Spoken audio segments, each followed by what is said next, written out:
Joining me now is Jules Jaffe. He's an oceanographer with the Scripps Institution of Oceanography, and he worked on the search for Titanic and has incredible insight into the difficulties of deep water search. Thank you for joining us again, Jules. Welcome back to this show. And earlier today, there was a lot of discussion about a piece of metal with rivets that washed on shore. We have learned that investigators don't think it is from the plane, but would you expect any wreckage to be washing ashore, by this time, 1,000 miles or more from this search area?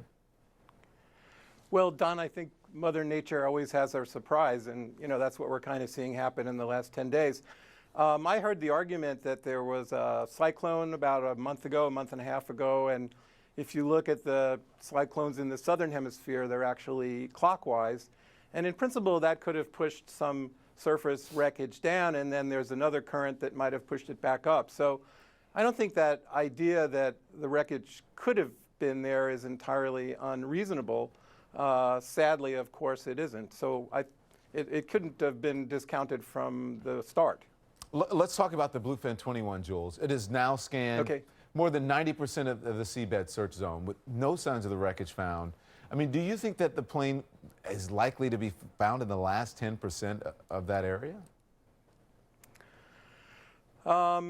I think the chances are 1 out of 10. I mean, I've been following the discussions on your show and other shows, and I think the pinger is there. I mean, we certainly know that there was a pinger there, and it's certainly disappointing to not be able to find the wreckage around it.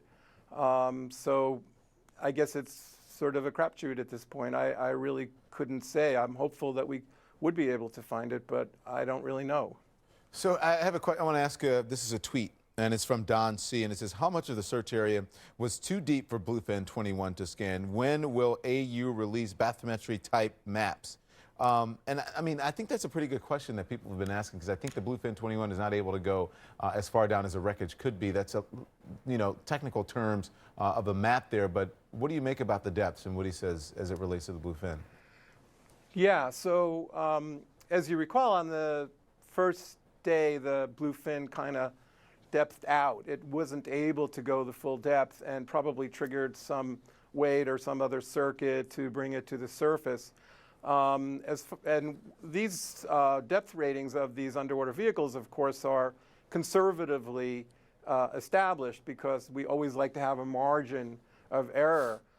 As far as my understanding goes, from the information I've heard, mostly on CNN, there wasn't a problem with it not being able to map that area. I think there are other areas that are pretty close to that area which could in fact challenge the Bluefin, but the information I heard was that it didn't have a problem mapping that 6-mile radius circle that we've seen so much of. Hey, Jules, I want to talk to you about Titanic, okay? Because you were part of the team that discovered the wreckage of Titanic, back in 85. Was side-scan sonar used in that search? I mean, what equipment ultimately found the wreckage? And I think there was an idea of where Titanic was, obviously, so it was a little bit different. Yeah, sure. I mean, the sea always spins tails, and exploration and discovery is never predictable fully, and that's kind of what we're seeing over the last 10 days.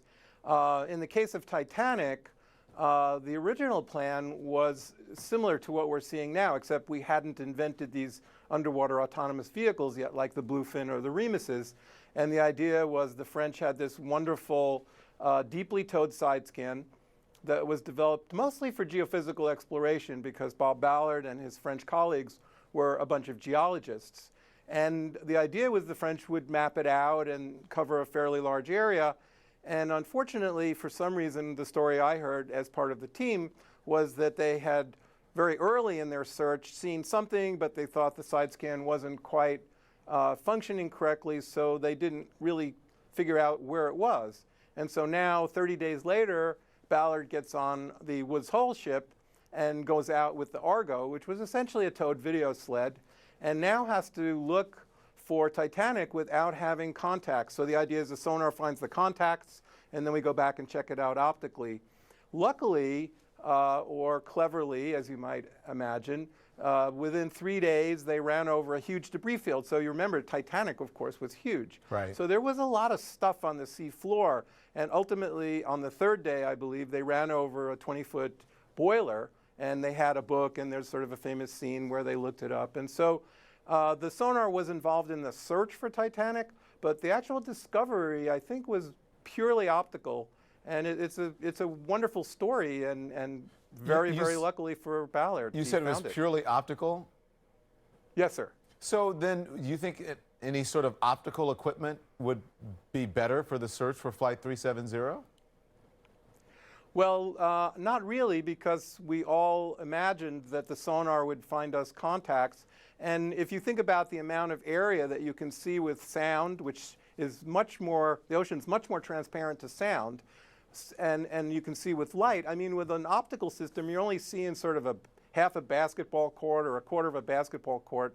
But with the sonar, it maps two beams, one to each side, and you're really seeing, you know, a couple of football fields. So that's better than a man. That's better than a manned submarine for sure, right? As well. Yeah.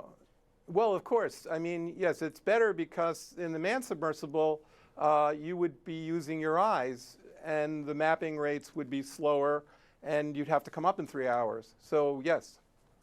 Jules Jaffe, I want to have you on for an entire show. Thank you so much. Thanks for. Will you come back? Always a pleasure. Just ask. All right. Thank you, Jules Jaffe. We appreciate it.